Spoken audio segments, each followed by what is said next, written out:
Retour sur le plateau d'Equinox ce soir de ce mercredi 7 juillet 2021. Cette deuxième partie avec nos invités sur le plateau, Maître Augustin Gueffak, avocat au barreau du Cameroun, Brice Djolako du Mouvement pour la Renaissance du Cameroun, Édouard Fauchivé du RDPC, le Rassemblement démocratique du peuple camerounais, et bien sûr Jean-Baptiste Bontsébé de la société civile, porte-parole d'une organisation des personnes victimes d'éviction forcée, d'éguerpissement. C'est vrai que c'est Brice Djolako qui avait la parole au moment où on allait au journal, mais il y a une ou deux choses importantes qu'on a écoutées dans cette édition du journal qui méritent peut-être un éclaircissement avant qu'on ne redonne la parole à Brice Djolako. Jean-Baptiste Bontsébé, on croit avoir entendu dans le reportage qui a été fait qu'au cours de l'opération de déguerpissement, le 26 juin dernier, il y a des jeunes qui ont été interpellés appartenant à ces familles qui ont été déguerpies. Oui, Duval, effectivement, 31 enfants étaient interpellés par les forces de l'ordre, mis sur mandat de dépôt à la prison centrale de Nebel. Ils ont comparu le 27, où le préfet a demandé aux parents de lui adresser une lettre d'excuse. Le motif, c'était quoi? Vraiment, des enfants s'opposaient à ce qu'on le casse de maison d'une manière illégale. Parce que ces démolitions interviennent d'une manière illégale. Ça n'a pas respecté la réglementation en vigueur. Les enfants essayaient donc d'empêcher, on les a arrêtés une trentaine. Et ils comparaient le 27. Le préfet exige des parents que les parents lui signent un document d'excuse.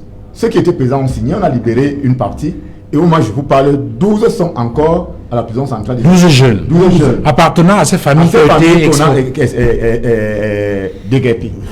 Maître Augustin, vous pouvez m'avoir les noms, parce que la compagnie n'est pas donné les noms. Si on me remonte, je peux vous donner les noms exacts. Partez demain à la prison centrale, vous allez les trouver. Maître Augustin Gueffak, est-ce que cela a été nécessaire? Si on suppose qu'on les interpellait pour des raisons, parce qu'ils empêchaient à la puissance publique de pouvoir faire son travail, peut-être qu'au lendemain des opérations, on aurait pu les libérer. Non, ils sont encore sous mandat de dépôt à la prison. Vous comprenez ça, vous, en tant qu'avocat? Duval, c'est compréhensible. Vous savez, je vous ai dit que c'est un dossier qui est en cours d'instruction. Je ne peux pas commenter, je ne peux que supputer. La première supputation, c'est si c'est une garde à vue administrative, ça ressortit de la pleine compétence du préfet. Alors, s'ils ont été libérés au tribunal, il ne s'agit plus de la garde à vue administrative. Nous sommes là dans ce qu'on appelle communément le summary trial, c'est-à-dire le flagrant délit, c'est-à-dire que le procureur et le président du tribunal ont eu assez d'éléments pour laisser comparaître libre ou bien pour élargir définitivement la première vague qui est sortie et que les autres sont encore en observation en prison. C'est tout ce que je peux dire. Mais du point de vue politique, est-ce que c'était opportun? Le politique répondra. Je vous donne la parole dans Brice Djolako. On a des familles qui ont été déguerpies et pendant l'opération de déguerpissement, il y a des jeunes qui s'y sont opposés. Ils ont été interpellés et on indique qu'ils sont en garde à vue, ils sont placés sous mandat de dépôt. Justement, Duval, je vous ai dit tantôt que nous avions affaire à un État qui ne respecte pas la loi. Du moins, des personnes qui sont, entre autres, dépositaires de l'ordre public, ceux qui sont en charge de faire appliquer la loi ne respectent même pas ce minimum de loi que nous avions. Et ce n'est pas la première fois. Comment comprendre que des personnes, des jeunes Camerounais, dont leurs domiciles sont écrasés comme ça au mépris de la loi, exigent que cette loi soit appliquée et en une fraction de seconde, ils sont arrêtés et puis déférés directement à la prison. Et vous avez constaté tout à l'heure, Maître a dit, s'il s'agit d'une garde à vue administrative, ça peut encore se comprendre. Mais du moment où comparaissent déjà par devant une juridiction, cela voudrait dire qu'il y a eu un flagrant. Mais moi, je pose donc la question de façon triviale. Où est là où il y a le flagrant? Est-ce qu'ils ont détruit? Qu'est-ce qu'ils ont fait? Ils n'ont absolument rien fait. Ce sont des victimes de la dictature. Et ces victimes de la dictature ne sont pas loin, ne sont pas éloignées, du moins des victimes des différentes marches blanches du MRC, où vous avez tous constaté que les militants ont marché avec l'arbre de paix, d'aucuns ont marché sans rien toucher, sans rien casser, mais ils se sont retrouvés devant le tribunal militaire. C'est une fois de plus pour dire qu'ici nous avions affaire à une dictature qui ne respecte rien et qui ne veut absolument rien respecter. Et pour chuter, Duval, je voudrais dire ici, lorsque des personnes ont échoué durant presque 50 ans de gouvernance, ils doivent avoir l'amabilité de quitter le pouvoir. Il n'est pas question que l'autorité de l'État continue à primer sur les décisions de justice. Il n'est plus question qu'on arrête les gens de façon farfeluche et qui se retrouvent devant les tribunaux.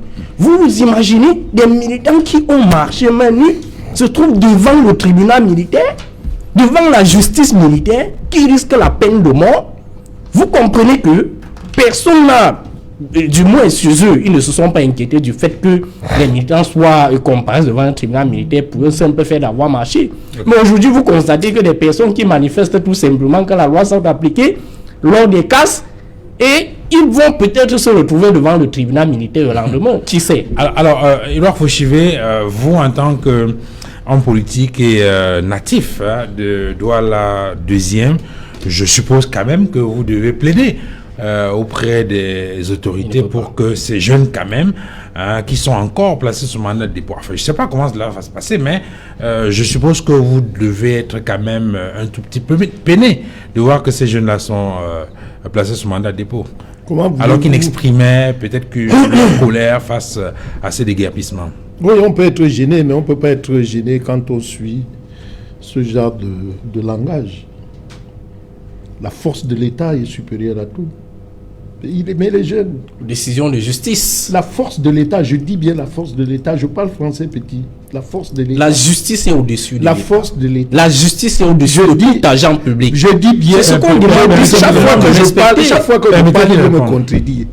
Celui qui est expert sur cette table de droit dit que une détention administrative. La détention administrative, le préfet peut directement. Si c'est pénal, quand c'est pénal, lui qui est assis là, ne peut pas qualifier. Calmez-vous, petit. Il ne peut pas qualifier. Pour qualifier, seul le procureur, ça veut dire que même lui qui est assis là, il faut qu'il prenne le dossier.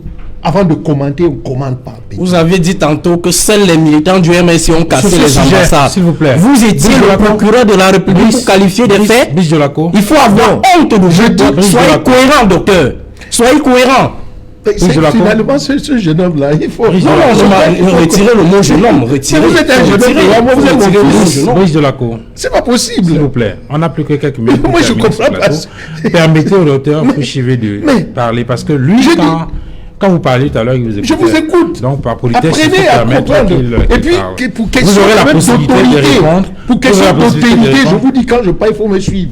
Je dis, voici le seul spécialiste. Attends, je vais maintenant pour répondre à la question. Qui est là, ne peut pas qualifier. La situation de ces enfants. Je dis donc que, comme le spécialiste de droit vient de dire sur cette table, on ne peut pas, il faut voir, il faut comprendre pourquoi le juge les a envoyés. Qu'est-ce qu'il donne comme faute? Mais déjà, donc, mais c'est qu'on ne peut donc pas dire que c'est une mauvaise, il faut laisser maintenant l'autorité judiciaire au moins faire son travail. Mais nous maintenant, nous disons que on peut, comme on dit au basket, on peut accorder avec faute.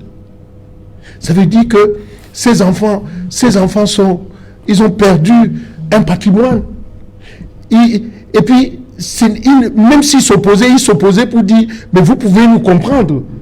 Donc, il faut, à un moment donné, comprendre les cris qui viennent de fond du cœur. Okay. Et là, je dis que, et je plaide maintenant, en tant que parent, en tant qu'homme politique, pour dire si les 12 sont encore, le gouverneur nous suit, le préfet de Vouli nous suit, et les magistrats nous suivent, qu'on puisse libérer, parce que plus il reste là-bas, ces 12, plus la contamination, et puis tout ce qu'il y a comme choc au niveau des familles, ça peut qu'on les laisse, et qu'on puisse même pas seulement les laisser, moi, le thème politique, maître, c'était les accompagner, il faut les accompagner. Très bien. Jean-Baptiste, on a écouté tout à l'heure, dans les différents reportages, il y en a un qui a attiré notre attention, c'est la question des déguerpissements ou des indemnisations sur la route de l'aéroport à Yaoundé. On a vu au quartier Oudza, Messaï Ndongo, on a le sentiment là-bas que c'est des casses à géométrie variable. Est-ce que c'est des situations que vous avez déjà observées ici à Douala, dans les cas que vous avez pratiqués? Oui, Duval, ce qui est embêtant, c'est que le préfet est un auxiliaire, j'allais dire, gouvernemental. C'est-à-dire, il peut se permettre de poser ce genre d'actes de barbarie parce qu'il n'attend pas. Le préfet est le dépositaire de l'autorité de l'État dans le très département. bien, merci, c'est ce que je voulais dire. Donc, c'est-à-dire que parce ces actes ne sont pas barbares. Non, je vous en prie. Les acteurs de Newton Aéroport, du PK14, de Nkomba Bounaberi, sont des actes barbares. Vous venez de dire, parlant de l'autorité judiciaire. Mais là, vous reconnaissez quand même qu'il faut respecter la loi. Mais ces administrateurs posent des actes barbares avec des décisions de justice qui refusent de voir parce que le préfet vendredi lui donner cette loi, cette décision. Il a dit que je lirai lundi, mais je vais d'abord casser. C'est ce qu'il m'a répondu. Donc vous voyez donc, et je lui ai dit, monsieur le préfet, si c'était la peine capitale, la petite capitale, on est en ce moment exécuter un innocent. Quelqu'un arrive et dit que non, arrêtez, j'ai une preuve. Parce que vous êtes exécutant, donc on va l'exécuter alors que la preuve est sur la table. Donc c'est pour dire que c'est de la barbarie. C'est de la barbarie. Et comme l'a dit mon compatriote de gauche, il est important que le citoyen lambda, l'autorité administrative, politique et même le président de la République puissent s'aligner quand le juge a pris une décision. Je pense que c'est ça un État qui se respecte. Préciser une décision définitive. Parce que nous avons des décisions définitives. Nous avons des décisions définitives. C'est ce que j'ai dit. Oui, nous avons des décisions définitives puisque nous avons été dédommagés. C'est ce que j'ai dit. J'ai dit définitive. Oui, non, je vais par achever. Je ne sais pas si je termine. Oui, je termine. Sur ce plateau, je dis, comme je l'ai dit tantôt, les populations de Newton Aéroport, dans toutes les réunions que nous avons faites, même à Posant, parce qu'il y a des marquages jusqu'à Posant. C'est-à-dire que si, le préfet nous a dit que même s'il ne finit pas de casser, un autre vient terre, il y a encore près de 20 000 maisons à casser. Nous disons non à l'autorité administrative. Dans la même zone là, jusqu'à Posant. Il y a une mise en demeure déjà. C'est-à-dire il y a un marquage. Ok, je vous en prie. Oui. Ça, c'est de l'accaparement des terres. Il faut que je vous dise. Et nous adressons ici au président de la République. Non.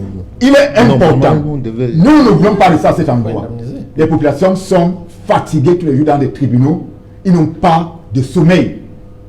Comme nous, ceux qui veulent hériter de cet endroit, qui viennent, on s'assoit, que les autorités administratives nous appellent sur une table de négociation, de concertation. Nous, on est prêts à partir. Nous voulons plus cela. Ça dit qu'on est prêt à partir et dans la paix. Il ne faut pas que nous restions chaque jour dans la guerre avec nos administrations, dans les tribunaux, etc. Nous avons besoin aussi de la paix. Parce que je vous rassure, ça peut-être le docteur Fauchi ne le sait pas, il y a 2 cas à Douala.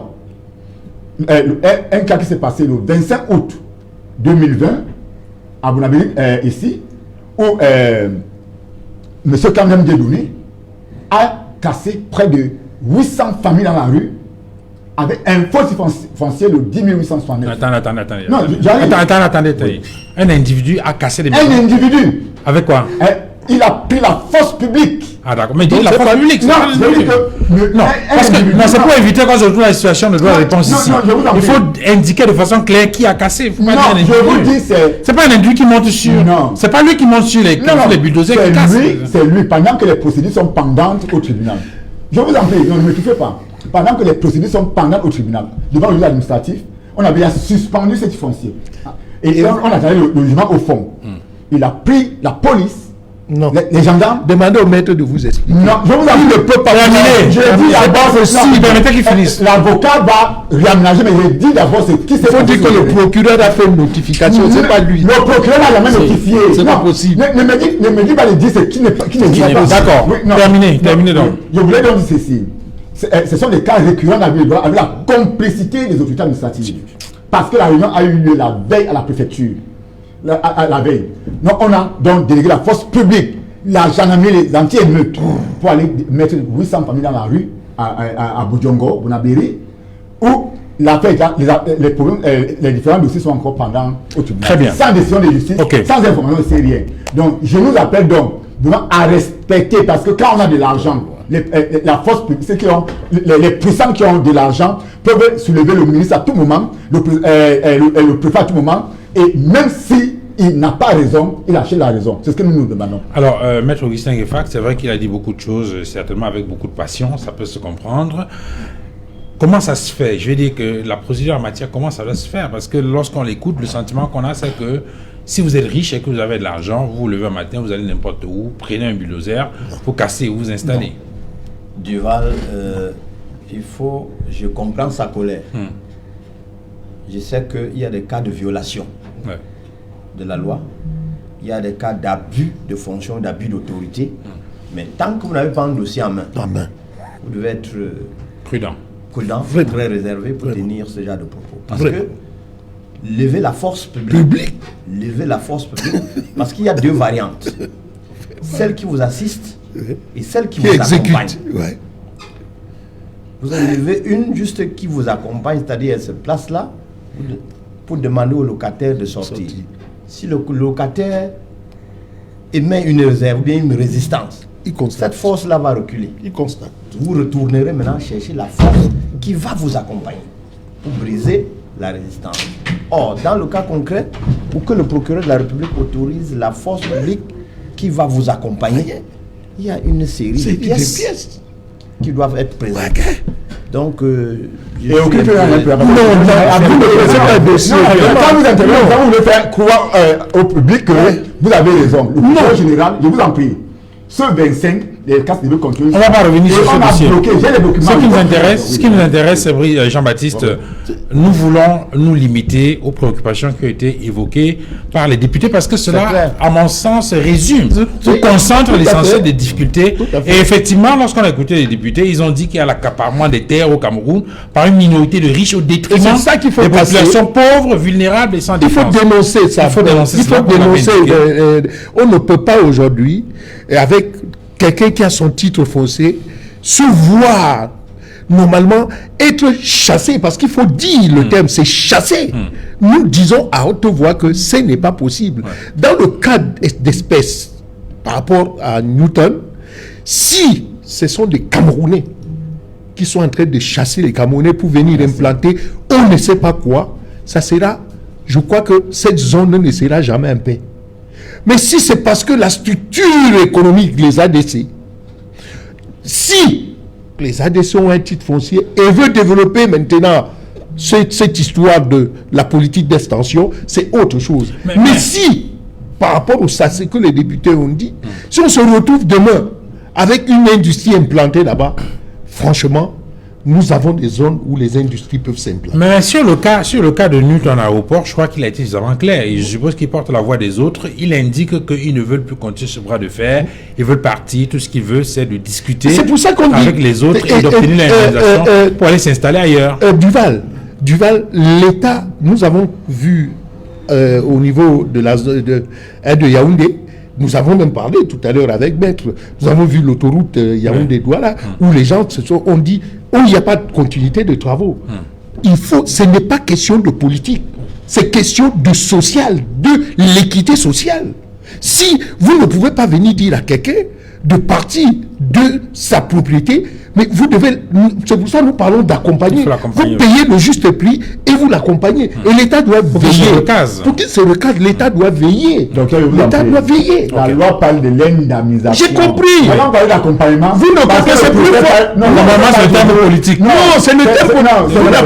C'est la même chose. L'accompagnement n'est pas bon. C'est l'indemnisation. On évalue, on évalue. Et je vais vous dire quelque chose. Dans le terme, suivez-moi, monsieur. C'est que je dis. C'est plus fort.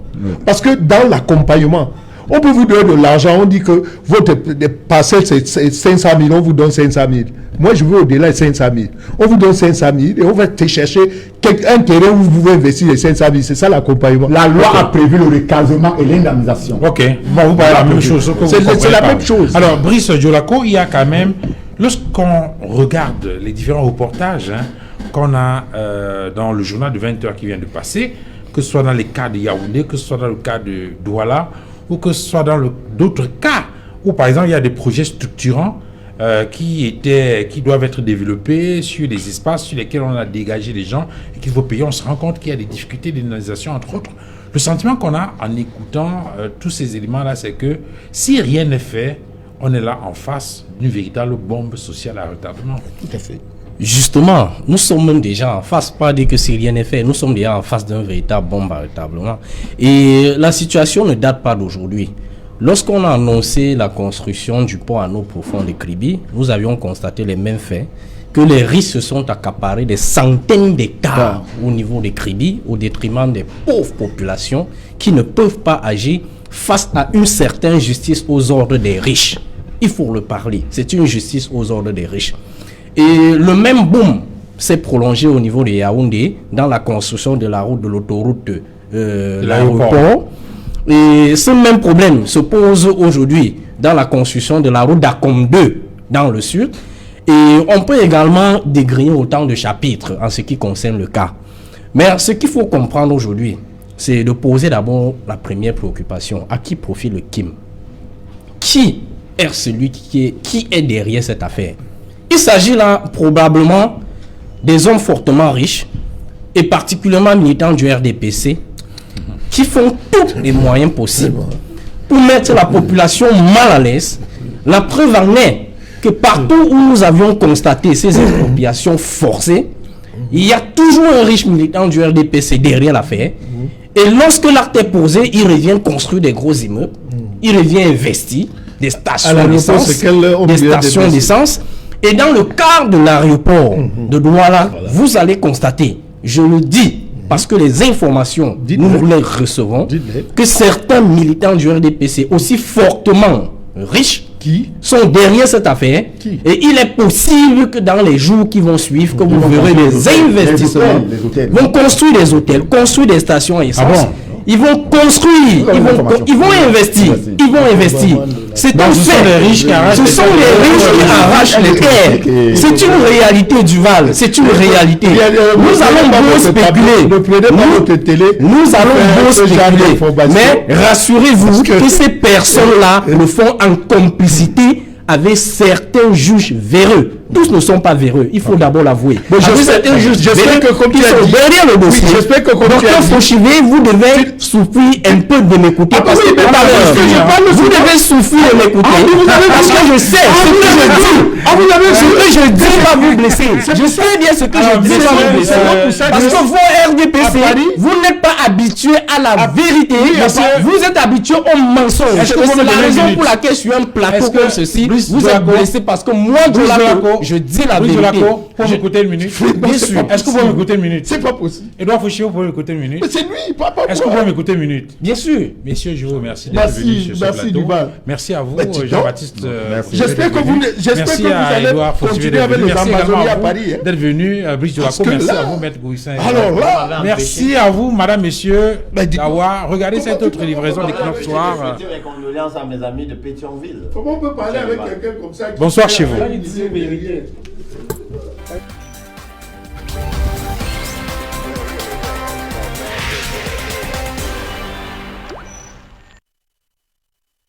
C'est reparti avec la campagne Quality Back to School de la marque Caddy Beer.